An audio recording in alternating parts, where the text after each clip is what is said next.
Hi everyone, welcome. It's Fun with Art with Jeannie B. So I'm going to continue my, this will probably be the last one for doing the upcycling on some of the things. I want to show how you can reuse things that we have in the house, because I feel like we have so, especially with summer coming, there's so much waste that we have with different spoons and this and that. So I want to show you some different, they're fun projects, they're simple projects that you can have fun with, and I think you'll enjoy. First of all, I have to say hello to my #1 fan, my granddaughter Alex, who sits there and watches me on her big TV. It's great. But then I found out I have another fan, and I'd like to say hello to him as well. His name is Sebastian. And he sits and he watches TV, he watches me on his grandmother's screen.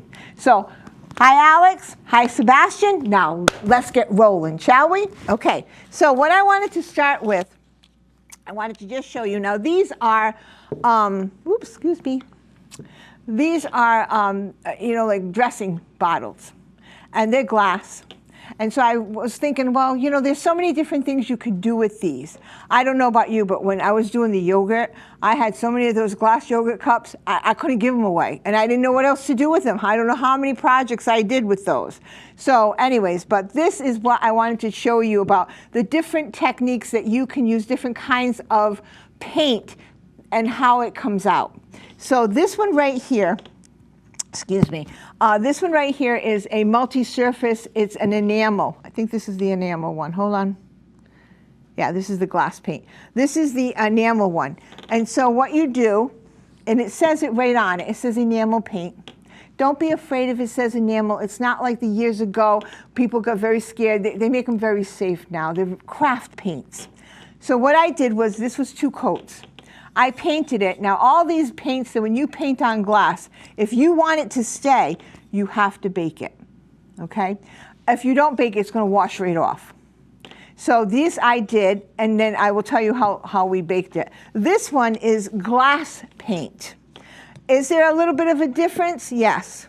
If you can see in the light, I don't know if the camera's showing it or not, but the glass paint, when it says glass, it's a little bit more translucent. The enamel is very thick, and it goes on a little thicker, and it's a little bit less, you can't see through it as much. So depends on what you want to do. Now you can take these, the tops off. You can make cute little vases on them. You can put decals on these. You can put transfers. And next week we're going to talk about, next time I come, we're going to talk about transfers, and we're going to do crackle paint. So that should be fun. All right, so I just wanted to show you some different things that you can do with the glass. And so that way you don't throw them away. Now, before we finish, now I want you to see how translucent it is. This almost comes out like a wash, right? This is done with, believe it or not, it's done with Mod Podge. You put a layer of Mod Podge on it. You let it dry a little bit. I'm sorry. You mix the Mod Podge and the flavoring together, and then you paint it. I'm getting confused because I brought red instead of the green. But this is just coloring, food coloring. So you mix the Mod Podge and the food coloring together, and then you paint the glass. Now this was, I want to say 3 coats. So you can see how thin it got, and how it does not, it almost like a watercolor type look you're going to get. Now, what do you do with them? So the next thing you do is you take them, you put them on a tray that you're not going to use for anything else, but I have trays in my house, and people say, they got a little rust on them. I said, yeah, but we don't use them for food. So you want to be very, cautious. Don't mix your food trays with your craft trays. You're going to put them in the oven, then you're going to turn the oven on to 230 degrees, or some of them say 250. It will tell you on the bottle the exact degree that you can put it on. And it tells you the time as well. These, I think, were 20 minutes. So now the key is doing this, any kind of glass. Once the 20 minutes are up, you shut the oven off. Do not open the oven until the next day. You want to keep that glass, you want that glass to go back to a normal state. You don't want to open it up to a cool room, because what's going to happen, it's going to crack, or it'll explode in your oven. right? So, and it'll have shards everywhere. So it's very simple. I usually do it like before I'm going to go to bed or whatever, and I'll put it on for the 20 minutes, put the timer, because I forget things. You know, it's okay to forget things, but you got to remember to have some backup stuff for yourself to remember. So this way, I put that on, and then I shut the oven off and leave it there. And the next morning, I get up, and they're fine. Now, I wash these to make sure that it all worked, so that you would know, yes, it does. If you do not bake them, it will come right off. So I just wanted to show you different things you could do with the jars. As a matter of fact, I did this as well. This had a, I think it's just one of those little jelly jars, and it just had the design itself. So all I did was get the glass paints. I did not use enamel on these. I used the glass paints. I painted the little thing so it would look kind of cute, and then I put it in the oven with the other jars. And now I have something, if I want to even use this again, right, I can use this, put something in it, bring it to a neighbor, whatever you need to do, so that way you're recycling over and over again. And we give less waste to our beautiful Mother Earth. So now the next thing, this is kind of, well, I think I'll go this way. This starts with a simple frame. In the back of the frame, I take out these, right? Because I want to get to the glass. That's the part I want, like that. And so then I can also close these again so that the glass doesn't come falling out, right? What I do is in the corners with my glue gun, or if you're not comfortable using a glue gun, they have all kinds of glass glue. I just put some in the corners, or sometimes I'll draw a little line with it so that the glass doesn't come out. And then I get to decorate them, because you know what they're going to be, right? I take one of these, and you know those ugly plugs sometimes you have in your house, or they're just in an odd spot, and you don't know what to do with them? So then you get to decorate them. This is the same thing here, and all I did was I decoupaged this with a napkin, right? I did that. I put a little flower. You don't have to go so ornate. And then at the back, I just put one of these. Remember these little children's plugs? I just glued it on. So you're like, okay, so what does that do for me, right? Remember, sometimes in life, the simplest things become beautiful, right? When you know what to do with them. And what I did was a simple plug that I had that nobody used. We didn't use it anymore, but it was in an odd spot, and it was always there, right? So all you do is plug this in. Now it's glass, so the glass is going up against it. So there's no electricity. You're not plugging something in, right? So it's pretty safe, all right? And so it just sits there on the wall. Pretty cool. You can't get any simpler than that. So then you can really be a little bit more advanced. Now, I had a little tiny. You have to be aware of the space.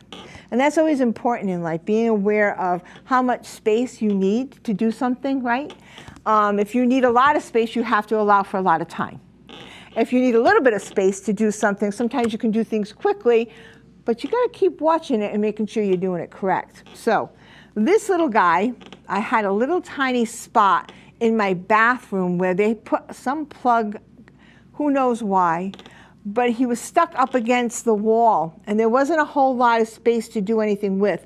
So I found this little tiny frame, and I just made one of those. And all I did was, instead of the glass, I took cardboard, and I put the cardboard on the back with some, and then I put, this is paper. And these were just some jewels I had. Put a little hello, and that way it fits in that little tiny spot in the corner. And people will be like, what the heck is that? And it's kind of cute, right? So then, now everybody knows I like purple, because that's my color, right?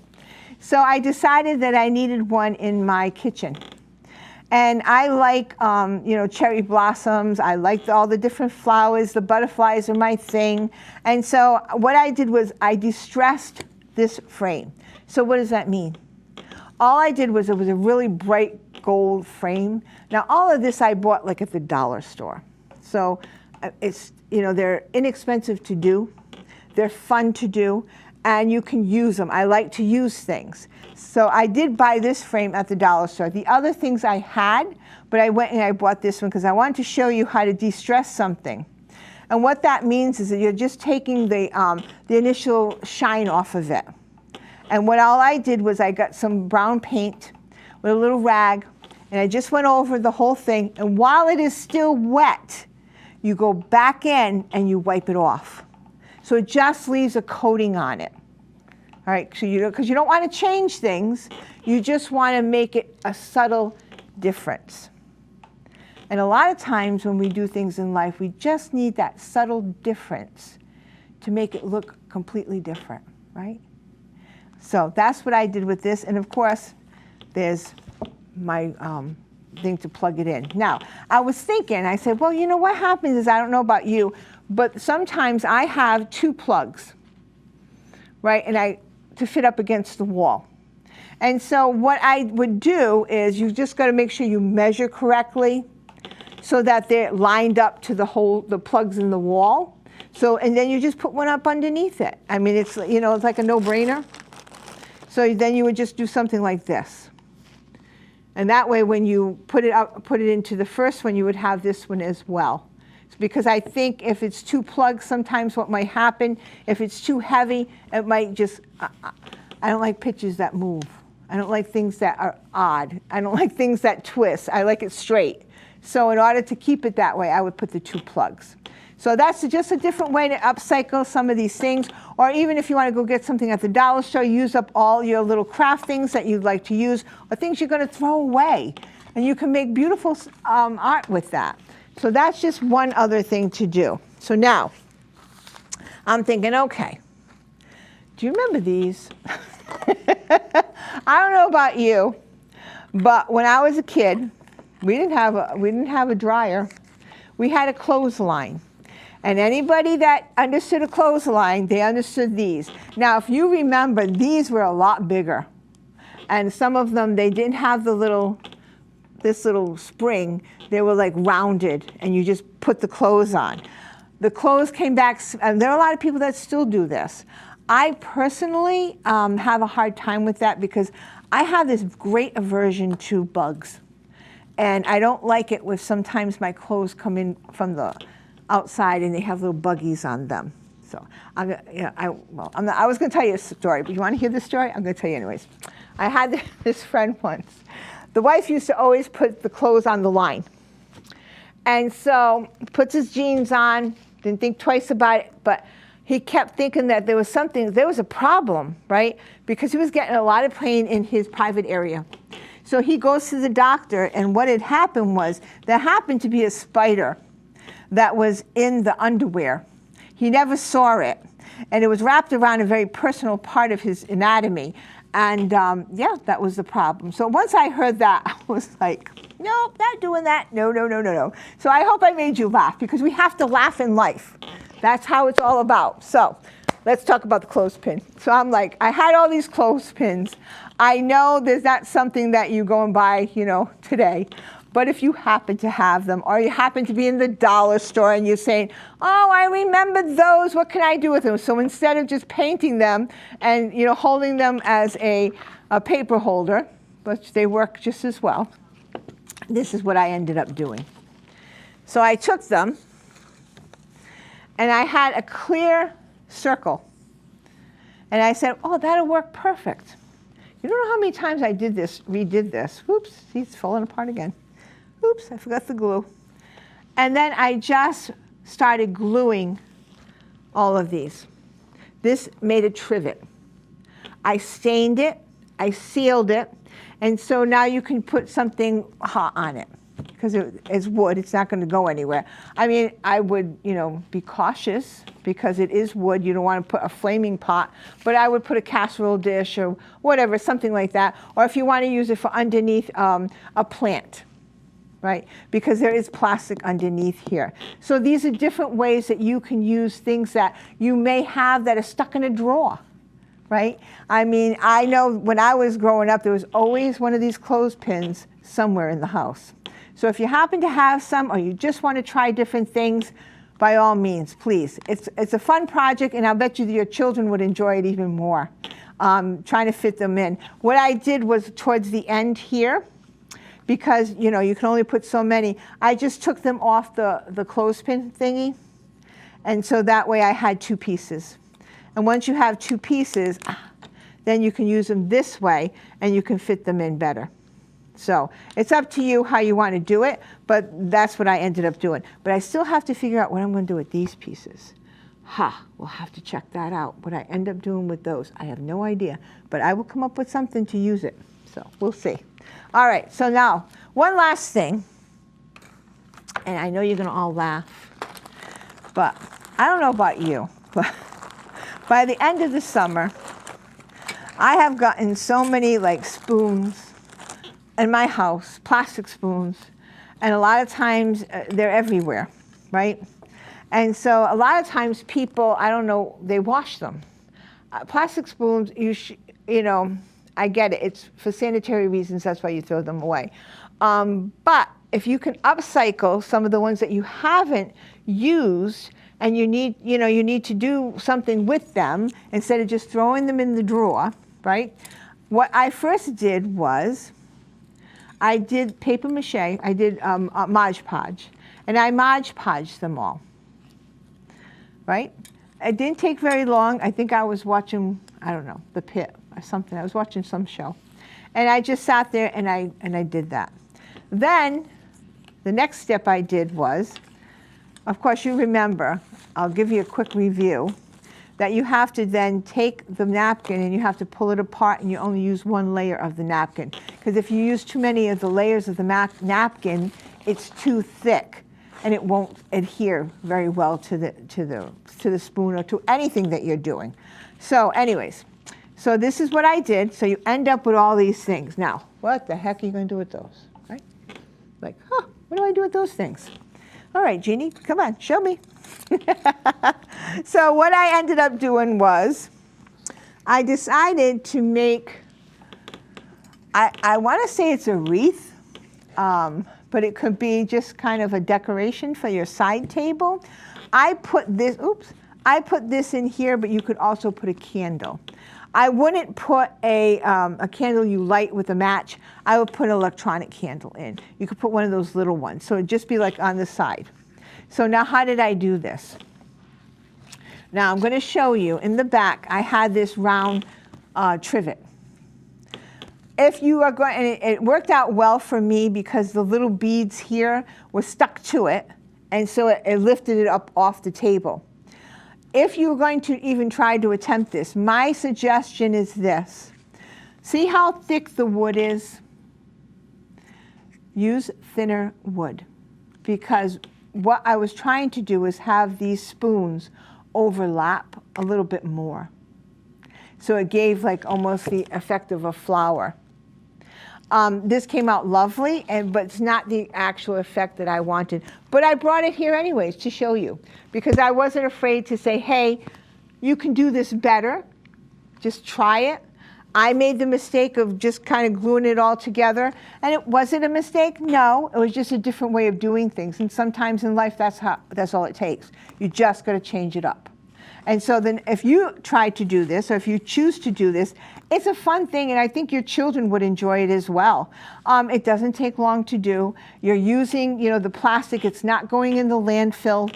And you get to, like I said, you could actually put a nice candle here, and it would be a lovely side piece for your table. If you wanted to hang it, by all means, you could hang it as well. And people will be like, are those spoons? But you're like, yeah, they're spoons, right? So how I put them on layer by layer. The first layer I put down at the bottom, put them all the way around. Then the second layer, I went in between the spoons, because you don't want them laying right on top of one another, because if you do that, you're going to get this effect. And you're not going to see any demarcation of it. So you want to actually go this way in between each spoon. So this way you get to see all the different patterns of the spoon. Now, what I ended up doing with some of the spaces was I had to actually cut the spoons in half, and I stuck them in between. And so It was a simple thing to do. It was a fun thing to do, and I hope you enjoyed it because there's not much more to say about it. It's pretty simple, and I try to bring you simple things so that you don't have to think too hard, right? And because sometimes our the world is so hectic, our jobs, our lives, the kids, whatever, all of that is going on. And sometimes you want to just sit down and you want to just do something, right? And creativity through crafts is a wonderful way to just kind of go into yourself, bring in, that divine spirit and have them help you to create, and you calm down, right? And the world just kind of gets calm for a few minutes, and that's all sometimes we need. It's just a few minutes to reboot ourselves.